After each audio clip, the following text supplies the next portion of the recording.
শহরের কোলাহল থেকে দূরে এক নির্জন দ্বীপ। সেখানের এক লাক্সারি বাড়িতে ছুটি কাটাতে এসেছে একটি পরিবার, কিন্তু হুট করে তাদের সে আনন্দ বদলে যায় এক অজানা আতঙ্কে। ফোন, ইন্টারনেট, জিপিএস সবই এক নিমিষে গায়েব। এরপর একে একে যা ঘটতে থাকে তা দেখলে আপনার মাথা ঘুরে যাবে। মাঝ সমুদ্রের বিশাল জাহাজ তীরের ওপর উঠে আসা থেকে শুরু করে শয়ে শয়ে টেসলা গাড়ির বীভৎস ধ্বংসলীলা, সবই কি কোনো তৃতীয় বিশ্বযুদ্ধের সংকেত? বলছিলাম বর্তমান সময়ের অন্যতম আলোচিত psychological thriller movie leave the world বিহাইন্ডের কথা। তো চলো শেষ পর্যন্ত তোমার রক্ত হিম করতে শুরু করি আজকের মুভির এক্সপ্লেনেশন। মুভির শুরুতে আমরা একটা পরিবারকে দেখি। বাবা মা, এক ছেলে আর এক মেয়ে নিয়ে ছিমছামে একটা পরিবার। কিন্তু গল্পের আসল টুইস্ট লুকিয়ে আছে এই পরিবারের মা অ্যামান্ডাকে ঘিরে। এই মহিলা একটু অদ্ভুত টাইপের। পৃথিবীর কাউকে তিনি বিশ্বাস করতে পারেন না। তার এই সন্দেহ করার স্বভাবটা এতটাই বেশি যে এটাকে এক ধরনের মানসিক সমস্যা বললেও ভুল হবে না। মানুষ দেখলেই তার কেমন যেন বিরক্ত লাগে। আর এই বিরক্তি থেকে অ্যামান্ডা হঠাৎ করে একটা অদ্ভুত কাজ করে বসেন। কাউকে কিছু না জানিয়ে চুপচাপ একটা দ্বীপে ছুটি কাটানোর জন্য একটা বাড়ি ভাড়া করে ফেলেন। পরিবারের কেউ এই ব্যাপারে বিন্দুমাত্র জানে না। পরের দিন সকালে তার স্বামী ক্লে ঘুম থেকে উঠতেই অ্যামান্ডা তাকে জানায় যে তারা এখনই ভ্যাকেশনে যাচ্ছে। ক্লে পুরোপুরি অবাক। হঠাৎ করে ছুটির প্ল্যান কোথা থেকে এলো? ক্লে অবাক হয়ে জানতে চাইলে অ্যামান্ডা উত্তরে বলে চারপাশের এই মানুষগুলোকে দেখতে দেখতে তিনি সির্ফ হাঁপিয়ে উঠেছেন, তাই দূরে কোথাও যেতে চান।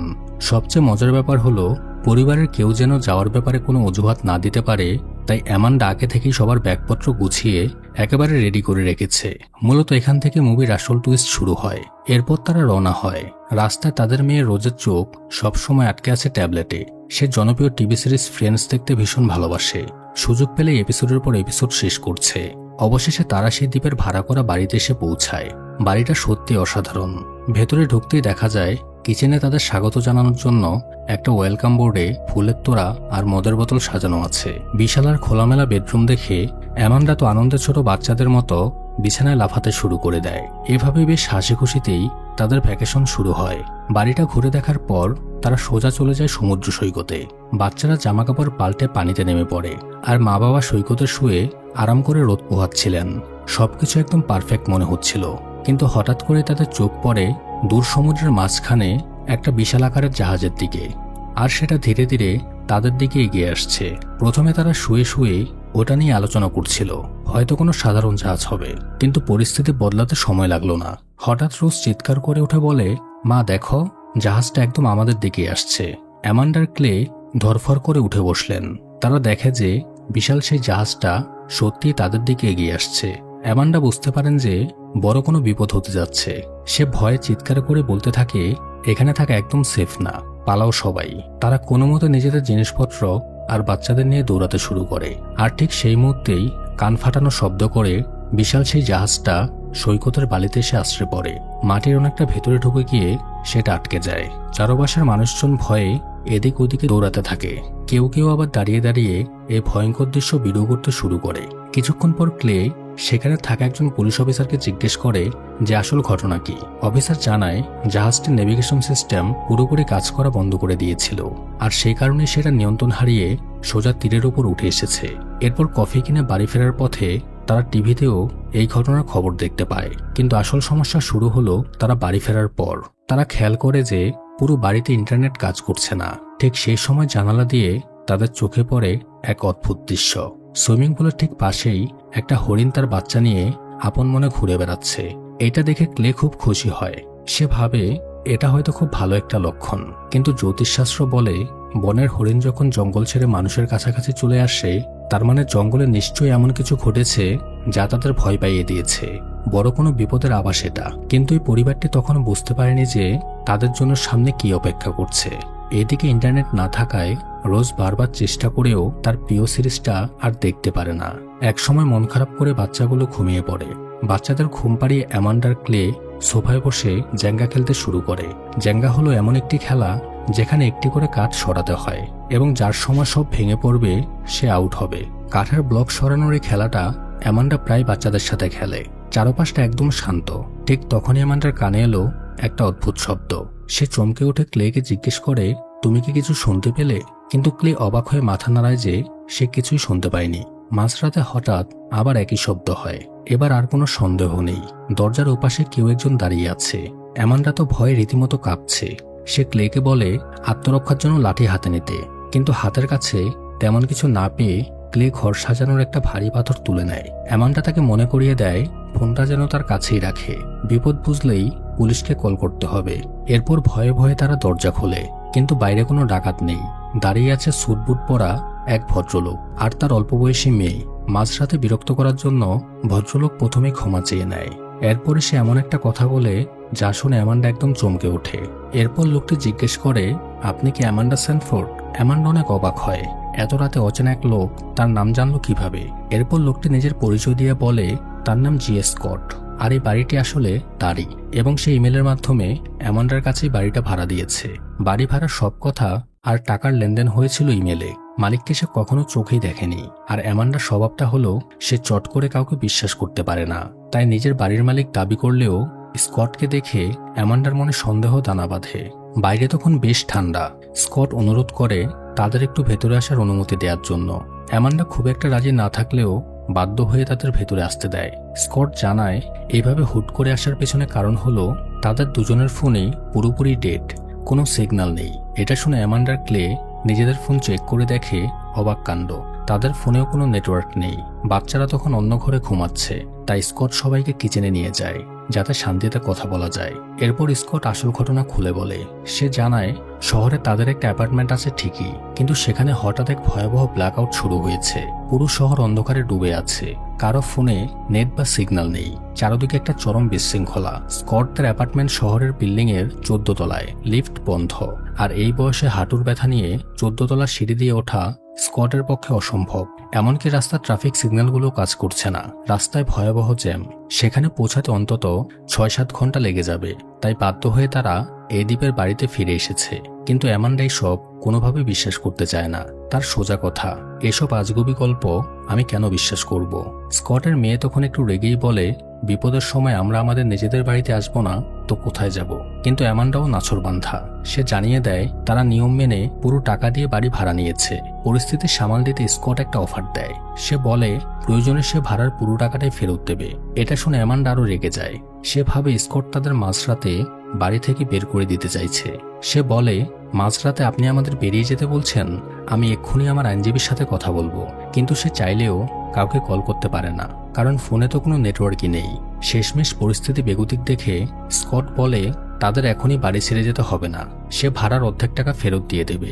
যেহেতু বাড়িটা দোতলা, তাই অ্যামান্ডার পরিবার উপরের তলায় থাকবে আর স্কট ও তার মেয়ে নিচের তলায় থাকবে। কিন্তু অ্যামান্ডা এতো রাজি হয় না। সম্পূর্ণ অচেনা দুজন মানুষের সাথে একই ছাদের নিচে রাত কাটানো তার কাছে একদমই নিরাপদ মনে হয় না। তার ধারণা হয়তো কয়েক ঘন্টার মধ্যে ব্ল্যাকআউট ঠিক হয়ে যাবে। তাই এত তাড়াহুড়া করে বাড়ি শেয়ার করার কোনো মানেই হয় না। অ্যামান্ডার আপত্তির মাঝেই জিএস স্কট তাকে কাছে ডাকে। মদের বোতলে রাখা লকারটা খোলার চেষ্টা করছে সে। হাতে বিশাল এক চাবির তোড়া। একটা একটা করে চাবিগুলো দিয়ে সে লকার খোলার চেষ্টা করে আর নিজের মনেই বিড়বিড় করে, আমার স্ত্রী সবসময় বলতো চাবিগুলোতে নাম লিখে রাখতে, কিন্তু আমি শুনিনি। আসল চাবিটা খুঁজে পেতে তার এত দেরি দেখে অ্যামান্ডার সন্দেহ আরো বেড়ে যায়। তার মনে প্রশ্ন জাগে, এই লোক কি আসলেই বাড়ির মালিক, নাকি মালিক সেজে কোনো ধান্দা করতে এসেছে? এমনকি অ্যামান্ডার মাথায় এমন চিন্তাও আসে যে হয়তো সে আসল মালিককে খুন করে তার চাবির তোড়া নিয়ে এখানে এসেছে। এরপর স্কট ডয়ার থেকে $1000 ক্যাশ বের করে। টাকাটা সে অ্যামান্ডার হাতে দিয়ে বলে, এই নিন আপনাদের অর্ধেক রিফান্ড। পরিস্থিতি স্বাভাবিক হলে বাকি টাকাটা আমি সেটেল করে দেব। টাকা পেয়ে ক্লে খুশি হলেও অ্যামান্ডা তাকে আড়ালে টেনে নিয়ে যায়। ফিসফিস করে তাকে বলে, আমরা ওদের কিভাবে বিশ্বাস করব? ওরা যখন এলো আমরা তো ওদের কোনো গাড়ির শব্দই শুনতে পেলাম না। ক্লে তখন যুক্তি দেয় যে স্কটের কাছে তো বাড়ির চাবি আছে আর সে ড্রয়ার খুলে টাকা বের করেছে। কিন্তু অ্যামান্ডা পাল্টা যুক্তি দেয় যে এই বাড়িতে যারা কাজ করে তাদের কাছেও তো সব চাবি থাকে, তারাও জানে কোন লকার কোথায়। কাজের লোকরাও তো মালিক সেজে অভিনয় করতে পারে। অ্যামান্ডার এই ভয়ার সন্দেহ তখন একদম চরম অবস্থায় পৌঁছে যায়। ক্লে অনেক বুঝিয়ে অ্যামান্ডাকে বলে, ওরা তো অনেক ভয় পেয়ে আর বিপদে পড়ে এখানে এসেছে, একটা রাতেরই তো ব্যাপার, চলো ওদেরকে একটা সুযোগ দেই। ক্লে কথা দেয় যদি কিছু অস্বাভাবিক মনে হয় তখন না হয় তারা ব্যবস্থা নেবে। শেষমেশ অ্যামান্ডা রাজি হয়। এরপর স্কট লকার থেকে মদ বের করে দারুণ একটা ককটেল বানায়। ক্লে সেটা খেয়ে খুব প্রশংসা করে, কিন্তু অ্যামান্ডা ওটা ছুঁয়েও দেখে না।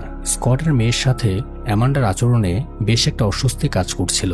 এক পর্যায়ে মেয়েটা শান্ত হওয়ার জন্য একটু বাইরে খোলা হয়ে যায়। সুযোগ বুঝে অ্যামান্ডা স্কটকে জিজ্ঞেস করে, আপনার ওয়াইফ কোথায়? ব্ল্যাকআউটের কথা শুনে কি তাকে ভুলেই গেলেন? স্কট জানায় তার স্ত্রী কাজের জন্য অন্য শহরে গেছে, কাল সকালে ফেরার কথা। তখন অ্যামান্ডা হঠাৎ করে বলে, কিছু মনে করবেন না, আমি কি আপনার আইডি কার্ডটা দেখতে পারি? আপনারা হুট করে এসে বললেন আপনি মালিক। কার্ডটা দেখলে আমার একটু বিশ্বাস হতো। স্কট রাজি হয়ে পকেটে হাত দেয়, কিন্তু অবাক হয়ে দেখে তার মানিব্যাগটাই নেই। সে বেশ ঘাবড়ে গিয়ে বলে যে আসার পথে হয়তো কোথাও সেটা হারিয়ে ফেলেছে। ঠিক সেই মুহূর্তে স্কটের মেয়ে টিভি অন করে। সেখানে কোনো চ্যানেল চলছিল না, বরং স্ক্রিনে একটা ইমার্জেন্সি ব্রডকাস্ট বা জরুরি মেসেজ দেখাচ্ছিল। সেখানে লেখা ছিল, সরকারের কাছ থেকে সঠিক তথ্য আসা না পর্যন্ত অপেক্ষা করুন। এই সতর্কবার্তা দেখার পর অ্যামান্ডা প্রথমবারের মতো বিশ্বাস করে যে সত্যিই শহরে বড় কোনো বিপদ বা ব্ল্যাক আউট হয়েছে। তারা সবাই রাজি হয় যে আজ রাতটুকু সবাই এখানেই থাকবে, কাল সকালে বাকি সিদ্ধান্ত নেওয়া যাবে। কথা বলা শেষ হতে না হতেই একটা অদ্ভুত ঘটনা ঘটে। কিচেন টেবিলে কাঠের ব্লক দিয়ে সাজানো জেঙ্গা নামে যে গেমটা তারা খেলছিল সেটা স্পষ্ট না করা সত্ত্বেও হঠাৎ করে পুরো কাঠের স্তূপটা ভেঙে পড়ে। সবাই এক মুহূর্তের জন্য থমকে যায়। এরপর নিয়ম অনুযায়ী স্কট আর তার মেয়ে বেসমেন্টে তাদের জন্য ঠিক করা রুমে চলে যায়। রুমটা মাটির অনেকটাই নিচে, যেখান থেকে বাইরের দুনিয়া খুব সামান্যই দেখা যায়। সেখানে গিয়েও তারা টিভিতে সেই ইমার্জেন্সি অ্যালার্ট দেখতে পায়। মেয়েটা তার বাবাকে জিজ্ঞেস করে, তোমার ক্লায়েন্ট কি তোমাকে এই ব্যাপারে কিছু বলেনি? স্কট কথাটা এড়িয়ে গিয়ে বলে, এখন এসব নিয়ে কথা বলে লাভ নেই, সকালে দেখা যাবে। এরপর ক্যামেরা ফোকাস করে টিভি স্ক্রিনে। এতক্ষণ টিভিতে যে ইমার্জেন্সি অ্যালার্ট দেখাচ্ছিল সেটা হঠাৎ বদলে গিয়ে সিএনএন নিউজ চলতে শুরু করে। খবরের ব্রেকিং নিউজে লেখা ওঠে, cyber attack across the country, অর্থাৎ পুরো দেশ জুড়ে সাইবার হামলা হয়েছে। তবে সিএনএন এর ওই নিউজটা মাত্র 1 সেকেন্ডের জন্য টিভি স্ক্রিনে ভাসে, তারপরে লাইনটা আবার পুরোপুরি কেটে যায়। পরদিন সকালে ঘুম ভেঙে অ্যামান্ডা চমকে ওঠে। তার ফোনে সিএনএন নিউজের একটা নোটিফিকেশন আসে, কিন্তু 1 সেকেন্ডের মধ্যেই সেটা আবার গায়েব হয়ে যায়। সে তড়িঘড়ি করে তার স্বামী ক্লেকে বিষয়টা দেখানোর চেষ্টা করে, কিন্তু ততক্ষণ স্ক্রিন পুরো ফাঁকা। ক্লে অবাক হয়ে জানতে চায়, কি দেখলে তুমি? অ্যামান্ডা চিন্তিত মুখে বলে, 3টে নোটিফিকেশন ছিল, প্রথম দুটো শহরের ব্ল্যাকআউট নিয়ে, আর 3 নম্বরটায় লেখা ছিল হ্যাকাররাই নাকি এই পাওয়ার কাটের জন্য দায়ী, তারা কোনো একটা সফটওয়্যারে হামলা চালিয়েছে। ওইদিকে মেয়ে রোজ জানালার কাছে দাঁড়িয়ে একদৃষ্টিতে বাইরে তাকিয়ে আছে। রোজ কৌতূহল নিয়ে জিজ্ঞেস করে, এত দামি গাড়িটা কার? তখন ক্লে আর অ্যামান্ডা তাকে গত রাতের সব ঘটনা খুলে বলে, কিভাবে শহর ব্ল্যাকআউট হলো। আর এই বাড়ির মালিক স্কট ও তার মেয়ে রুথ বাধ্য হয়ে এখানে আশ্রয় নিয়েছে। কিন্তু এসব নিয়ে রোজের কোনো মাথা ব্যথা নেই। তার মন পড়ে আছে ফ্রেন্ডস টিভি সিরিজের দিকে। সিরিজের শেষ এপিসোডটা দেখতে না পারায় তার মন ভীষণ খারাপ। একরাশ অভিমান নিয়ে সে একাই সুইমিং পুলের পাশে গিয়ে বসে পড়ে। সেখানে বসে রোজ একটা অদ্ভুত ব্যাপার খেয়াল করে। গত রাতে যেখানে মাত্র 2টো হরিণ ছিল, আজ সেখানে 7-8টা হরিণ একসাথে ঘুরে বেড়াচ্ছে। কৌতূহল সামলাতে না পেরে রোজ স্থির পায়ে সেগুলোর দিকে এগিয়ে যায়। তখন দেখা যায় সেখানে কয়েকটা নয়, বরং শত শত হরিণ একসাথে জড়ো হয়েছে। দেখে মনে হচ্ছে জঙ্গলের সব হরিণ একজোট হয়ে এই বাড়ির আশেপাশে চলে এসেছে। বাড়ির ভেতরে তখন অন্য আলোচনা চলছে। স্কটের মেয়ে রুথ সকালে কফি খেতে নিচে আসে। অ্যামান্ডা তাকে ওই নোটিফিকেশনগুলোর কথা জানায়। অ্যামান্ডার তখনও ধারণা এই ব্ল্যাকআউট খুব সাধারণ সমস্যা, একটু পরে সব ঠিক হয়ে যাবে। কিন্তু রুথ তার সাথে একদমই একমত হয় না। তার মন কুকাইছে। সে বুঝতে পারছে খুব বড় এবং ভয়ানক কিছু একটা ঘটতে চলেছে। একটু পর বাড়ির মালিক স্কট সেখানে আসে। অ্যামান্ডা তাকেও ওই হ্যাকারদের অ্যাটাক আর নোটিফিকেশনের কথা খুলে বলে। স্কট সব শুনে 2000 সালের একটা পুরনো ঘটনার কথা বলে। সে বলে, প্রায় 23 বছর আগে ঠিক এমন একটা সাইবার হামলা হয়েছিল। নাম ছিল লাভবাগ। এটা এমন একটা ভাইরাস ছিল যেখানে ইমেলে আই লাভ ইউ লিখে একটা অ্যাটাচমেন্ট পাঠাতে হতো। কেউ সেটা ওপেন করলেই তার কন্ট্যাক্ট লিস্টে সবার কাছে ভাইরাসটা নিজে থেকেই চলে যেত। স্কট জানায়, কোনো বড় উদ্দেশ্য ছাড়া সির্ফ নিজেদের ক্ষমতা দেখানোর জন্য 2টো উঠতি বয়সী ছেলে ওই কাণ্ড ঘটিয়েছিল। এরপর স্কট আর রুথের কথায় একটা চিন্তার ছাপ ফুটে ওঠে। স্কটের স্ত্রীর প্লেন এতক্ষণে ল্যান্ড করার কথা, কিন্তু চারদিকে ব্ল্যাকআউট থাকায় প্লেনটা হয়তো অন্য কোনো রাজ্যে নেমেছে। স্কট নিজেকে সান্ত্বনা দিয়ে বলে, তার স্ত্রী যেখানে থাকুক না কেন ঠিক কোনো না কোনো উপায় বের করে বাড়ি ফিরে আসবে। ওদের এই কথাবার্তার হাবভাব দেখে অ্যামান্ডার এবার বিশ্বাস হতে শুরু করে যে এরা সত্যি এই বাড়ির মালিক। বাইরের আসল পরিস্থিতি কি সেটা বোঝার জন্য ক্লে গাড়ি নিয়ে বেরিয়ে পড়ে। রাস্তায় যেতে যেতে সে দেখে এফএম রেডিও কাজ করছে না। সে ভাবে জিপিএস দেখে রাস্তা চিনে নেবে, কিন্তু ম্যাপও পুরোপুরি ডেড। ঠিক সেই মুহূর্তে আকাশ থেকে বিশাল বিমানের প্রচণ্ড শব্দ ভেসে আসে। ক্লে তড়িঘড়ি করে গাড়ির জানালা দিয়ে মাথা বের করে আকাশে খোঁজার চেষ্টা করে, কিন্তু অদ্ভুত ব্যাপার, এত জোরালো শব্দ শোনা গেলেও আকাশে কোনো বিমান দেখা যায় না। এদিকে বাড়ির ভেতরে রোদকে ধোয়ার মতো কিছু একটা টানতে দেখা যায়। দেখে মনে হয় কোনো নেশা জাতীয় জিনিস। অন্যদিকে স্কট তার স্ত্রীকে একের পর এক মেসেজ পাঠিয়ে যাচ্ছে, কিন্তু একটা মেসেজও ডেলিভারি হয় না। ঠিক ওই সময় বাড়ির বাইরে সুইমিং পুলে অ্যামান্ডার ছেলে আর্চি মনের আনন্দে সাঁতার কাটছে। হঠাৎ সে দেখে রুথ হেঁটে আসছে। রুথকে দেখে ছেলেটার চোখ আটকে যায়, বলা যাক এক দেখাতে ক্রাশ খেয়ে বসে। ওইদিকে ক্লে গাড়ি থামিয়ে এইদিক ওইদিক দেখার চেষ্টা করছে। হঠাৎ গাড়ির রেডিও বেজে ওঠে। একটা অস্পষ্ট নিউজে শোনা যায় একদিকে দেশ জুড়ে সাইবার হামলা চলছে, আর অন্যদিকে বন্যপ্রাণীরা অদ্ভুতভাবে নিজেদের জায়গা থেকে অন্য জায়গায় চলে যাচ্ছে। কিন্তু সিগন্যাল এতটাই দুর্বল যে কথাগুলো বারবার কেটে যায়। ক্লে চারদিকে তাকিয়ে কাউকে খোঁজার চেষ্টা করে, কিন্তু পুরো এলাকা যেন শ্মশানের মতো খাকা করছে। কোনো উপায় না দেখে সে গাড়ি ঘুরিয়ে সোজা বাড়ির দিকে রওনা দেয়। অন্যদিকে স্কট পাশের একটা বাড়িতে যায় পরিচিত কারো খোঁজ নিতে। সেখানে গিয়ে সে দেখে চারপাশের পরিবেশটা কেমন যেন থমথমে আর রহস্যময়। বারান্দার ফুলের টবগুলো সব ভেঙে চুরমার হয়ে পড়ে আছে। ঠিক কি ঘটেছে কিছুই তার মাথায় ঢোকে না। বাড়িতে তখন আর্চি আর রোজের মধ্যে কথা কাটাকাটি চলছে। রোজ তার ভাইকে ওই শত শত হরিণের কথা বলে, কিন্তু আর্চি বিষয়টাকে পাত্তাই দেয় না। মজা করে বলে, জঙ্গলে থাকলে হরিণ তো আসবেই, এতে অবাক হওয়ার কি আছে। রোজ তখন বেশ গম্ভীর হয়ে জবাব দেয়, আমি জানি না কেন, তবে হরিণগুলোকে দেখে মনে হলো ওরা আমাদের কিছু একটা বোঝাতে চাইছে। এরপর সে জেদ ধরে বসে যে হরিণগুলোকে সে আবার দেখতে যাবে এবং জঙ্গলের দিকে হাঁটা দেয়। এদিকে স্কট পাশের বাড়িটায় আরো ভালো করে নজর দিতে গিয়ে দেখে জানালার সব কাঁচ ভাঙা। বোঝা যাচ্ছে কেউ জোর করে ভেতরে ঢুকেছে। আর জঙ্গলের ভেতরে আর্চি আর রোজ হরিণ খুঁজতে খুঁজতে একটা ছোট্ট তাঁবু দেখতে পায়। আর্চি সাহস করে রোজকে ডাকে তাঁবুর ভেতরে কি আছে সেটা দেখার জন্য। ঠিক একই সময় স্কট ওই ভাঙা বাড়ির কার পার্কিং এর কাছে একটা বক্স খুঁজে পায়। বক্সটা খুলতেই ভেতরে একটা বড়সড় স্যাটেলাইট ফোন পায়, কিন্তু সাধারণ নেটওয়ার্ক তো দূরের কথা, ওই স্যাটেলাইট ফোনেও কোনো সিগন্যাল পাওয়া যাচ্ছিল না। অন্যদিকে ক্লে হঠাৎ দেখে একজন মহিলা হন্তদন্ত হয়ে তার দিকে দৌড়ে আসছে। মহিলাটি পাগলের মতো স্প্যানিশ ভাষায় কিছু একটা বোঝানোর চেষ্টা করছে। সে অনেক চেষ্টা করেও মহিলার কথার কিছুই বুঝতে পারে না। উপায় না দেখে সে বাধ্য হয়ে মহিলাটিকে ওখানেই ফেলে গাড়ি চালিয়ে চলে যায়। আর পেছনের মিররে দেখা যায় মহিলাটি তখনও গাড়ির পেছনে দৌড়াচ্ছে। অন্যদিকে স্কট তখন পাশের একটা বাড়ি ঘুরে দেখছে। হঠাৎ তার চোখে পড়ে একটা ঘড়ি। সে যখন ঘড়িটা তুলতে যায় দেখে সেটার সাথে একটা মানুষের কাটা হাত লেগে আছে। ঠিক ওই সময় ক্লে দেখে আকাশ দিয়ে একটা বিমান যাচ্ছে, আর সেখান থেকে নীল রঙের কি যেন নিচে ফেলা হচ্ছে। সে ভাবে এগুলো হয়তো কোনো ক্ষতিকর রাসায়নিক পাউডার। ভয়ে সে তাড়াতাড়ি গাড়ি ঘুরিয়ে পালাতে শুরু করে। অন্যদিকে স্কট সমুদ্র সৈকতে গিয়ে এক ভয়ঙ্কর দৃশ্য দেখে। গতকালও যেখানে মানুষ মনের আনন্দে খেলছিল, আজ পুরো সৈকত জুড়ে শুধু লাশ আর লাশ। হঠাৎ আকাশ থেকে একটা আস্ত বিমান সোজা সৈকতের বালিতে এসে আছড়ে পড়ে। বিকট বিস্ফোরণে সব চুরমার হয়ে যায়। বুঝতে পারে আকাশ থেকে পড়া ওই লাল জিনিসগুলো কোনো বিষাক্ত পাউডার নয়, ওগুলো আসলে আকাশ থেকে ফেলা ছোট ছোট লাল রঙের লিফলেট। এর মধ্যে রোজ বুঝতে পারে বনের হরিণগুলো কেন পালাচ্ছিল। ওর আগে বড় কোনো বিপদের আঁচ পেয়েছিল, কিন্তু তার ভাই আর্চি এসব একদমই বিশ্বাস করতে চায় না। পরের দৃশ্যে দেখা যায় একটা ট্যাবলেটে ফ্রেন্ডস সিরিজের শেষ এপিসোডটা লোড হতে গিয়ে আটকে আছে। অ্যামান্ডা বলে, আমার মেয়ে রোজ এই সিরিজটা দেখার জন্য পাগল, কিন্তু স্কটের মেয়ে রুথ সিরিজটা দেখলেও সে অতটা আসক্ত নয়। তার মতে ফ্রেন্ডস সিরিজে যা দেখানো হয় তা বাস্তবের সাথে একেবারে মেলে না। কথার মাঝেই তারা খেয়াল করে যে ছেলেমেয়ের আশেপাশে নেই। বড় ছেলে আর্চি তখন বনের ভেতর ঘুরছিল।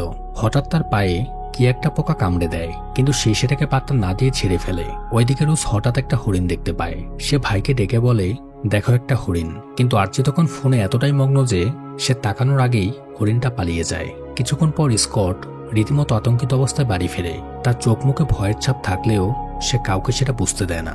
সে রুথকে অন্য একটা জামা আনতে বলে। রুথ চলে গেলে স্কট অ্যামান্ডাকে সত্যি কথাটা বলে। সে জানায় শেয়ার বাজারে যেমন প্যাটার্ন দেখে বোঝা যায় দাম বাড়বে কিনা, তেমনি চারপাশের অবস্থা দেখে সে আগে থেকে বুঝতে পেরেছিল যে ভয়ঙ্কর কিছু একটা হতে চলেছে।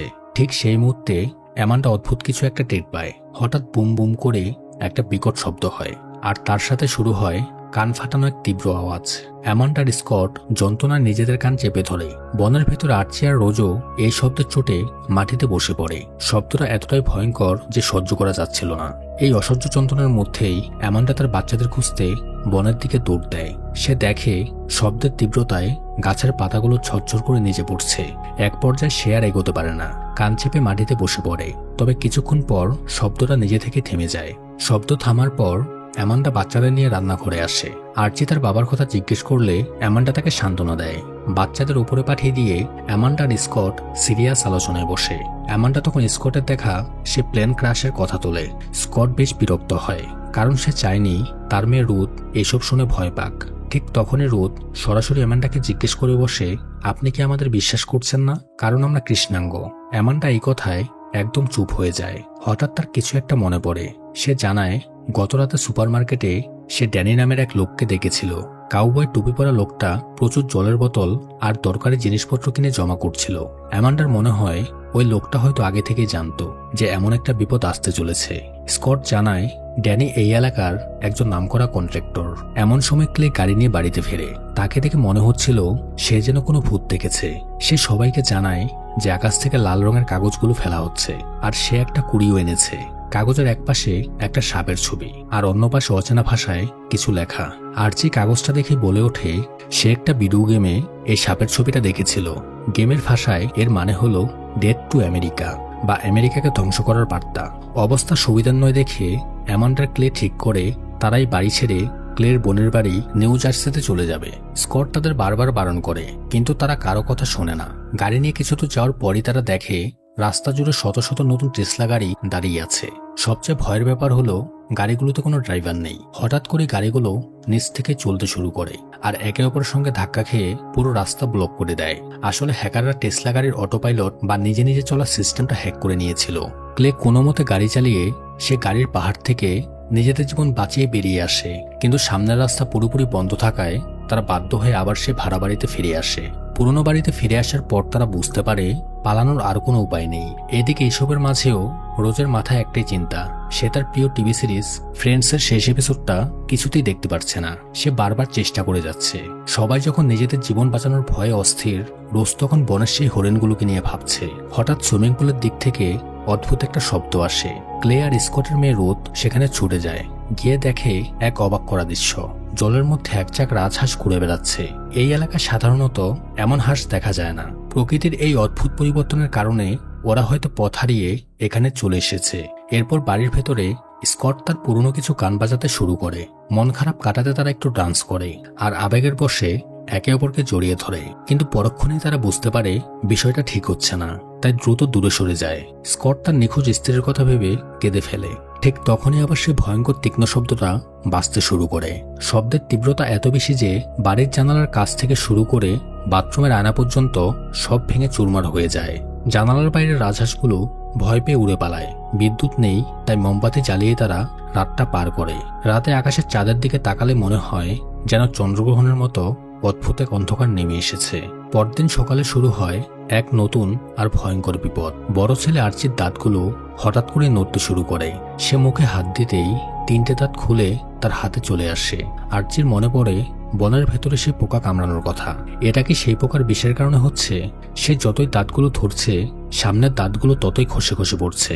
মা অ্যামান্ডা চিৎকার করে তাকে দাঁত টানতে বারণ করে, কিন্তু সেগুলো এমনিতেই পড়ে যাচ্ছে। ছেলের এই বিভৎস অবস্থা দেখে ক্লে তো ভয়ে পাগল হয়ে যায়। পরিস্থিতি আরো খারাপ হয় তখন যখন আর্চি হঠাৎ রক্তবমি করতে শুরু করে। অ্যামান্ডার ক্লে বুঝতে পারে ছেলেকে বাঁচাতে হলে দ্রুত ডাক্তারের কাছে যেতে হবে। আর্চি জানায় তার শরীর মোটামুটি ঠিক আছে, কিন্তু দাঁতগুলো কেন এভাবে পড়ছে সে বুঝতে পারছে না। অ্যামান্ডা তখন সবাইকে সে জঙ্গলের পোকা কামড়ানোর কথাটা খুলে বলে, কিন্তু রাস্তার যে অবস্থা তাতে গাড়ি নিয়ে কোথাও যাওয়ার উপায় নেই। তখন স্কট একটা বুদ্ধি দেয়। সে কন্ট্রাক্টর ড্যানির কাছে যাওয়ার কথা বলে। ড্যানি খুবই বুদ্ধিমান লোক। সে আগে থেকে বিপদের কথা ভেবে অনেক খাবার আর ঔষধ মজুদ রেখেছে, তাই তার কাছে গেলে হয়তো অ্যান্টিবায়োটিক পাওয়া যেতে পারে। এর মধ্যে আরেকটা বিপদ এসে হাজির। রোজকে কোথাও পাওয়া যাচ্ছে না। অ্যামান্ডার রুথ মিলে রোজকে খুঁজতে বনের দিকে যায়। অন্যদিকে আর্চিকে নিয়ে ক্লে আর স্কট রওনা দেয় ড্যানির বাড়ির দিকে। যাওয়ার আগে স্কট তার মেয়ে রুথকে বলে যায় সে যেন 1 ঘন্টার একটা টাইমার সেট করে রাখে, কারণ 1 ঘন্টার মধ্যেই তারা ফিরে আসবে। তারা যখন ড্যানির বাড়ির সামনে পৌঁছায় দেখে ড্যানি বন্দুক হাতে জানলা দিয়ে পাহারা দিচ্ছে। ড্যানি তাদের বাড়িতে ঢুকতে দেয় না। সে বন্দুক উঁচিয়ে বলে এখান থেকে এক্ষুনি চলে যাও।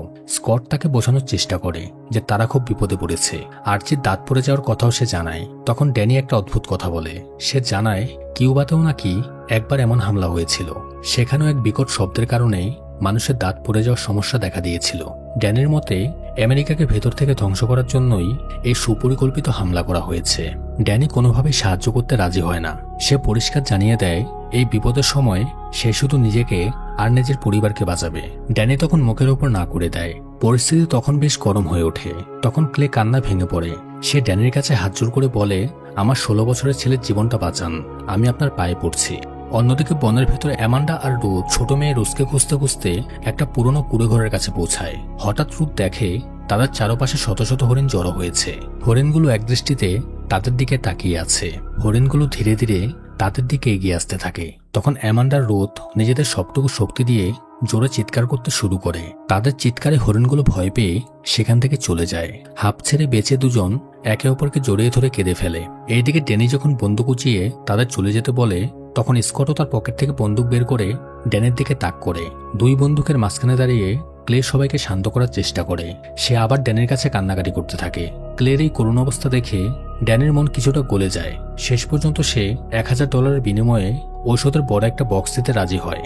ড্যানি তখন তার সন্দেহের কথা জানিয়ে বলে, এর পেছনে হয়তোবা কোরিয়ান বা চীন আছে। অন্যদিকে বনের ভেতরে সাইকেলের টায়ারের দাগ ধরে অ্যামান্ডার রুথ সামনে এগোতে থাকে। রুথের চোখে মুখে স্পষ্ট ভয়ের ছাপ। সে বারবার ঘড়ি দেখছে, কারণ তার বাবা কথা দিয়েছিল ঠিক 1 ঘন্টার মধ্যে ফিরে আসবে। অন্যদিকে ড্যানির কাছ থেকে ওষুধ নিয়ে ফেরার পথে স্কট ক্লের কাছে একটা ভয়ঙ্কর সত্যি ফাঁস করে। মিলিটারিতে খুব উঁচু পদে কাজ করে এমন এক ক্লায়েন্ট আছে তার। সেই লোকটার কাছ থেকেই স্কট একটা গুপ্ত সামরিক কৌশলের কথা শুনেছিল। কোনো দেশকে ভেতর থেকে একেবারে শেষ করে দেওয়ার জন্য মিলিটারি 3টা ধাপের একটা ছক কষে। প্রথম ধাপ হলো আইসোলেশন বা আলাদা করে দেওয়া। ইন্টারনেট, ফোন, স্যাটেলাইট সব যোগাযোগ ব্যবস্থা পুরোপুরি বন্ধ করে দেওয়া হয়। মানুষ যেন বাইরের পৃথিবীর কিছুই জানতে না পারে। মুভির শুরু থেকে তাদের সাথে ঠিক এটাই হচ্ছে। দ্বিতীয় ধাপ হলো সিনক্রোনাস ক্যাওস বা পরিকল্পিত বিশৃঙ্খলা। এই ধাপে আকাশ থেকে লাল লিফলেট ফেলে বা ভুল খবর ছড়িয়ে মানুষকে মানসিকভাবে পঙ্গু করে দেওয়া হয়। সাথে থাকে কান ফাটানো বিকট শব্দ। এতে মানুষ আতঙ্কে পাগল হয়ে যায় আর একে অপরকে সন্দেহ করতে শুরু করে। ঠিক যেমন ড্যানি সাধারণ মানুষ হয়েও নিজের প্রতিবেশীর দিকেই বন্দুক তাক করেছিল। আর তৃতীয় ধাপ হলো সিভিল ওয়ার বা গৃহযুদ্ধ। যোগাযোগ বন্ধ, চারদিকে চরম আতঙ্ক তৈরি করা। এমন অবস্থায় মানুষ সেলফ বেঁচে থাকার জন্য একে অপরকে খুন করতে শুরু করে। স্কট বুঝতে পারে আমেরিকা হয়তো অন্য কোনো দেশের জন্যই এই প্ল্যান বানিয়েছিল, কিন্তু এখন তাদের শত্রুরাই সেই একই প্ল্যান কাজে লাগিয়ে আমেরিকাকে মাটির সাথে মিশিয়ে দিচ্ছে। এটা কোনো সাধারণ হামলা নয়, এটা একটা সাইবার যুদ্ধ। শুধু সফটওয়্যার হ্যাক করেই পুরো দেশকে পঙ্গু করে দেওয়া হয়েছে। ঠিক তখনই বনের ভেতরে অ্যামান্ডার রুথ এমন কিছু দেখে যা দেখে তাদের রক্ত হিম হয়ে যায়। অ্যামান্ডা দেখে দূরে পুরো শহর দাউ দাউ করে জ্বলছে। আকাশে বিশাল কালো ধোঁয়ার মেঘ, মানে সেই তৃতীয় ধাপ বা গৃহযুদ্ধ শুরু হয়ে গেছে। দূরে বড় বড় বিস্ফোরণ হচ্ছে। অন্যদিকে রোজকে দেখা যায় সে সাইকেল চালিয়ে পাশের একটা ফাঁকা বাড়িতে চলে যায়। সবাই যখন তাকে খুঁজতে হয়রান, রোজ তখন সে ফাঁকা বাড়ির কিচেনে বসে মনের শোকে চিপস আর স্ন্যাক্স খাচ্ছে। খাওয়া শেষ করে সে বাড়ির বেসমেন্টের দিকে যায়। সেখানে একটা বিশাল লোহার ভারী দরজা দেখতে পায় সে। রোজ টান দিতেই সেটা খুলে যায় আর সে ভেতরে ঢোকে। রোজ আসলে একটা বাংকার বা প্যানিক রুমে ঢুকে পড়েছে। ভেতরে ঢুকতেই রোজ অবাক হয়। সেখানে বছরের পর বছর বেঁচে থাকার সব ব্যবস্থা আছে। থরে থরে সাজানো খাবার আর পানির বিশাল ট্যাঙ্ক। রোজ সেখানে একটা ইমার্জেন্সি অ্যালার্ট সিস্টেম দেখতে পায়। স্ক্রিনে ভেসে উঠেছে ভয়ঙ্কর সব খবর। হোয়াইট হাউস থেকে শুরু করে আমেরিকার বড় বড় শহরগুলোতে হামলা হচ্ছে। এমনকি পারমাণবিক তেজস্ক্রিয়তা বা রেডিয়েশন ছড়িয়ে পড়েছে। বারবার বলা হচ্ছে সবাই যেন দ্রুত নিরাপদ আশ্রয়ে চলে যায়, কিন্তু রোজের এসব নিয়ে কোনো মাথা ব্যথা নেই। তার কাছে বাইরের এই ধ্বংসলীলার চেয়েও নিজের প্রিয় টিভি সিরিজ বেশি দামি। সে দেখে সেখানে প্রচুর সিনেমা আর ডিভিডির কালেকশন আছে। আর সেখানে খুঁজতে খুঁজতে সে পেয়ে যায় তার স্বপ্নের ফ্রেন্ড সিরিজের ডিভিডি। সে দেরি না করে একদম শেষ এপিসোডের ডিস্কটা প্লেয়ারে ঢুকিয়ে দেয়। বাইরে যখন পৃথিবী ধ্বংস হচ্ছে, সবাই যখন বাঁচার জন্য লড়ছে, রোজ তখন শান্তিতে বাংকারে বসে তার প্রিয় সিরিজের শেষ এপিসোডটি দেখতে শুরু করে। আর রোজ হরেন খুঁজতে খুঁজতে ভাগ্যক্রমে এই স্বর্গে এসে পৌঁছে যায়। বাংকারের দরজাটা অটোমেটিক। একবার ভেতরে ঢুকে পড়লে বাইরে থেকে সেটা আর খোলা যায় না। রোজ নিজের অজান্তেই নিজেকে একটা নিরাপদ দুর্গে বন্দী করে ফেলেছে, যেখানে সে হয়তো আগামী কয়েক বছর খুব আরামে বেঁচে থাকবে। কিন্তু বাইরে থাকা তার পরিবার, তাদের ভাগ্য এখন শুধুই অনিশ্চিত মৃত্যুর দিকে এগোচ্ছে। আর এভাবেই লিভ দ্য ওয়াইল্ড বিহাইন্ড মুভিটা শেষ হয়।